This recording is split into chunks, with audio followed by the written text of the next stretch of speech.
So I was able to interview with Kenny Kinley and offered me a position in one of the clinics. So I took the opportunity to go work in a clinic versus a hospital for the first time.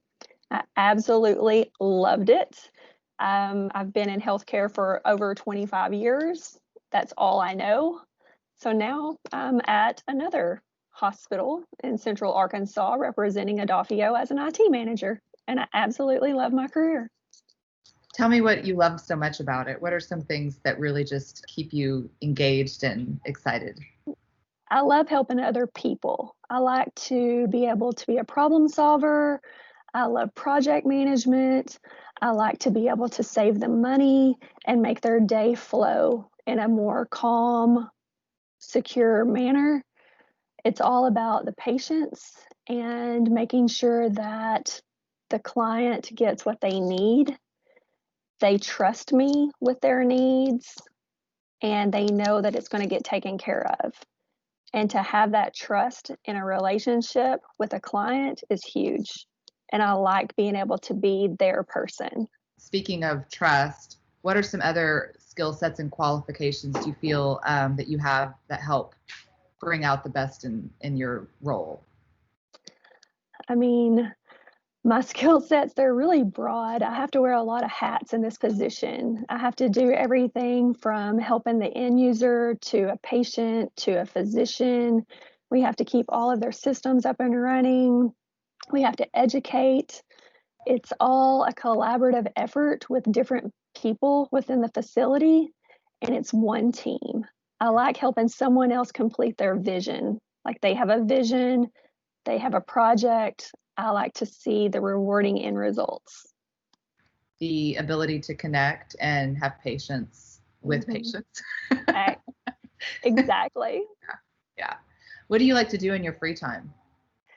In my free time, I like to cook, spend time with my family and friends. I like to help other people with their skincare needs. I like to travel and go on vacations, even if it's just a weekend getaway. I enjoy that. It's just fun doing new things. What's your favorite thing to cook?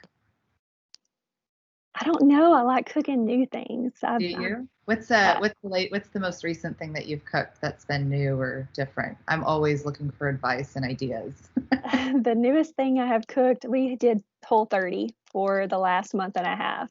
So I have so many recipes that are delicious, but you actually have to cook to get them.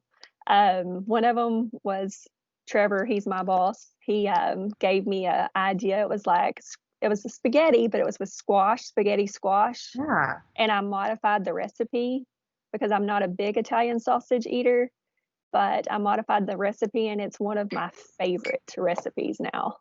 30, what did you call it? Whole30? Whole30. It's 30 days of like no sugar, no carbs, no alcohol, no dairy, no processed meats.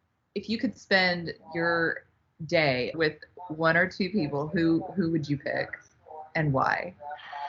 If I could spend time with anybody, I would probably choose my papaws. They're both in heaven, but my papa Glenn taught me how to cook, and I just didn't really pay attention at that age. But he could just throw it in a pan. He never measured. He could make the most amazing dishes, and I would love to have the opportunity to learn that skill set from him. And then my papa Hollis was just funny. Like he was a funny man. He was always making me laugh, picking on me. So I'd love to be able to have those two men in the room and this papa, making fun of us and telling me Bob Burns stories and aggravating while this papa is teaching me skill sets that we can feed everybody and do life with. So yeah, that communal environment with those that you love. There's nothing that replaces the cooking of a grandparent. There's the smell and the flavors. It's just different. They bring a certain ingredient that you just can't get anywhere else. I agree. Do you have any recipes of his that you to this day have? He taught me how to make lace cookies. He taught me how to make an onion pie, which sounds disgusting, but it's so good. Do you have a favorite quote or a mantra or something that that kind of guides you and keeps you focused and connected to? I saw a quote recently that basically, I may not be able to tell you exactly word for word, but it said, enjoy the little things in life, for one day you may look back and realize they were the big things. And that really hit home for me. It could be as simple as a cup of coffee, or, I mean, it was just very enlightening with everything going on in the world. It's all the little things that add up to that one big thing. What would be impossible for you to give up? I mean, probably nothing is impossible, but I would have to say coffee. I'm addicted to coffee. That is my thing. Is it because I was wondering if coffee was one of those things you had to give up? I broke myself of sugar the last time I did Whole30, but I still used creamer with sugar in it. Yeah. So this time I was like, okay, I'm going to suffer through and drink straight coffee. What do you consider your most defining moment? I would say that my most defining moment was when I was a network analyst. I had the opportunity to become a backup project manager. My senior engineer, went on vacation and kind of dumped it in my lap. I had no idea anything about construction, power, dongles, grommet holes, cove base.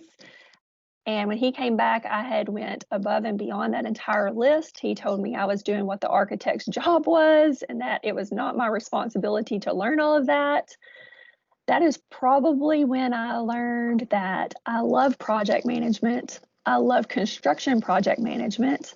I love hiring the companies to come in with the computer equipment, the desk, the paint, the projection equipment, everything it takes to pull a project together, to take someone else's vision and have the results in the end, and to know you played a part in that. It's so rewarding. Like, I love that to this day. I feel like I missed my calling just a little bit. I imagine you probably have to do several of those things, similar, different manner, but in your current as well. You still get to do it. How you figure out what you're good at or things that you didn't realize that you would even enjoy until you've been put into a position that might be considered challenging. And then you're like, well, I'm so glad that I had that experience. And to know that you have the wherewithal and the ability to fulfill it and and not only fulfill it, but excel at it. Yeah.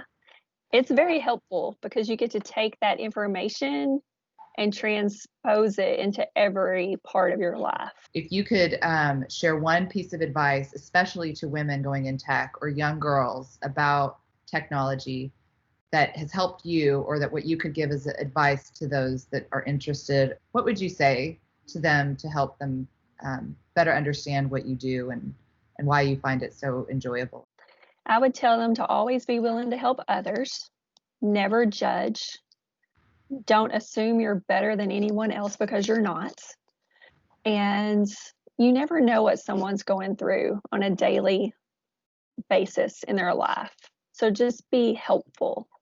Be a servant to other people. Allow your skill sets to help someone else be successful. Give the credit away. That's what I would say. That's beautiful. Thank you so much, Shannon. It's something I think even as adults we could learn from that as well. Not just children, but we could all use that servant leadership mentality. It's a very rewarding field, and it's also challenging. Sometimes you're like, this is hard, but life is hard. No one in life ever said life was fair, and life is not fair, but you can get out of it whatever you put into it.